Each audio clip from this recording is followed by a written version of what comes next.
help out is the homeless community, because as well as, people who aren't educated. Why is it that society, when you walk by a homeless person, even myself, I did it the other day. I did it on Sunday, actually, when I first got to New York 2 weeks ago. This man said, "Hey, can I have some money?" I said, "No, fuck off."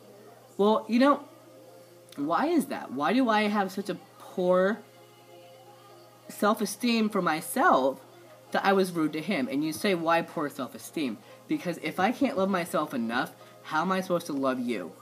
And how am I supposed to love somebody else? And I'm not perfect. However, at the same time, I should be willing to take that initiative to say, you know what? How's your day going? How are you doing? And I thought back on it, and I walked down to the Lexington Avenue subway on 23rd, 22nd, whatever it is. And I turned around and walked back up towards the Home Depot, or the Lowe's, whichever, the Home Depot I think it is. And I said, you know what? How's your day going? I got down on one knee, and I said exactly, how are you doing today? My name is Michael. And I had people look at me like I was a freak. Maybe I am. Maybe I'm not. Maybe I'm crazy. Maybe I'm normal. But the point is, in all of this, why can't we be like anybody else? Why can't we be active members in our society? Because the thing is, many of you, whether you're a Fortune 500 company CEO, a founding member of a nonprofit, a public supermarket manager, or you're someone else, why is it that we look past those little things that got us to where we were and say, well, I don't have to care anymore? But, society works together. Economy is based on a lot of different things. Government, people, money, obviously, and a bunch of other things. And I think as a social class, whether it's the slums of wherever, a tent, a piece of cardboard, or a 16,000 square foot home in Windermere, everyone has a voice. And unfortunately, I think as a society, as Americans, we've lost that voice.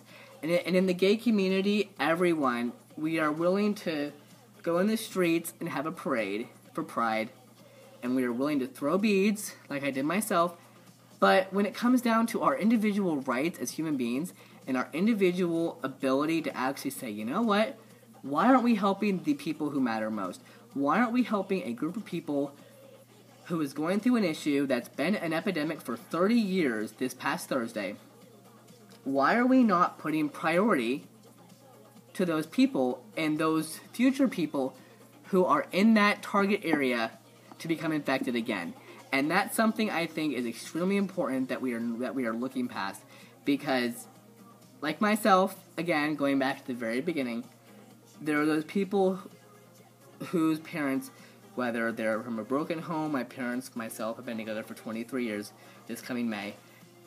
But I don't know the other side. But I know for a fact that those people who don't have that information, who are held from that information, are they given any social media outlook to know that, are they given any outlook or any networking or any videos to say, hey, I'm like you. Whether I'm beautiful, ugly, whether, you know what, I might walk out that front door and my face may get busted in by a bat. I don't know that. But whether or not that's the case, looks don't matter.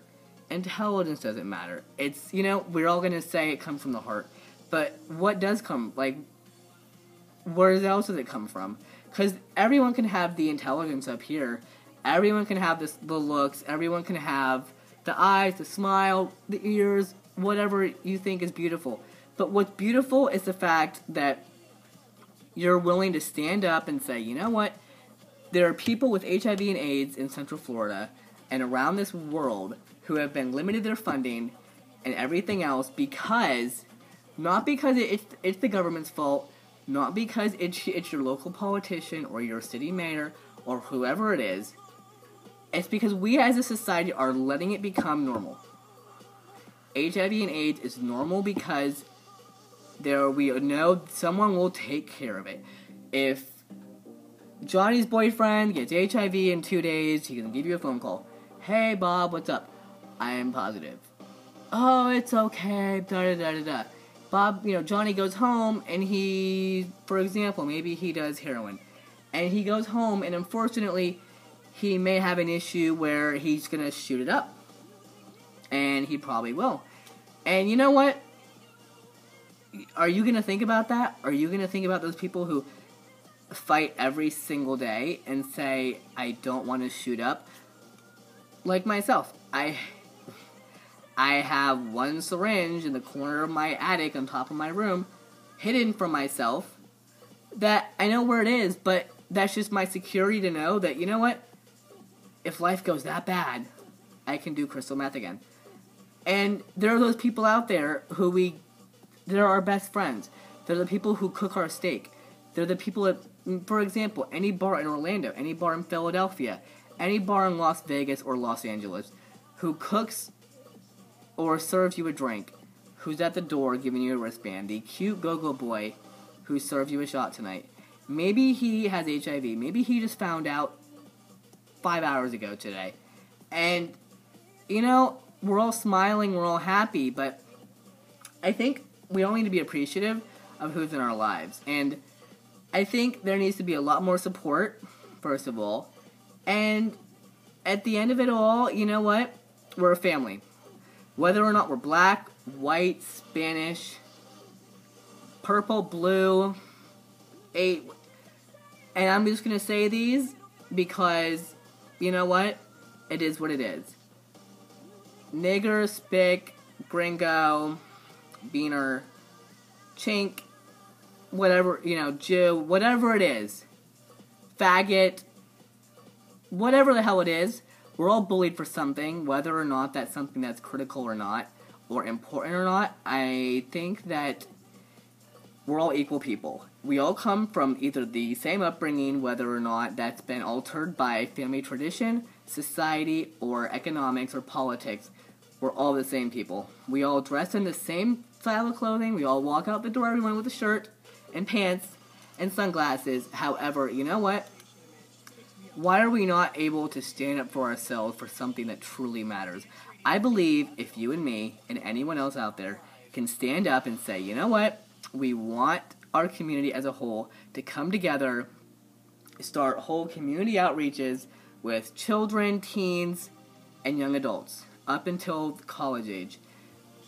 I myself plan to do presentations and go to UCF, Valencia, Seminole Community College, and start speaking before the first of the year, or the end of the January, for example. I don't think that I'm going to become anything special. I don't know if I am anything special, but everyone in my life has told me they're extremely proud of me, and I love every single one of you for that. Especially my parents, Mark and Lori Lloyd. They're the best people in my life.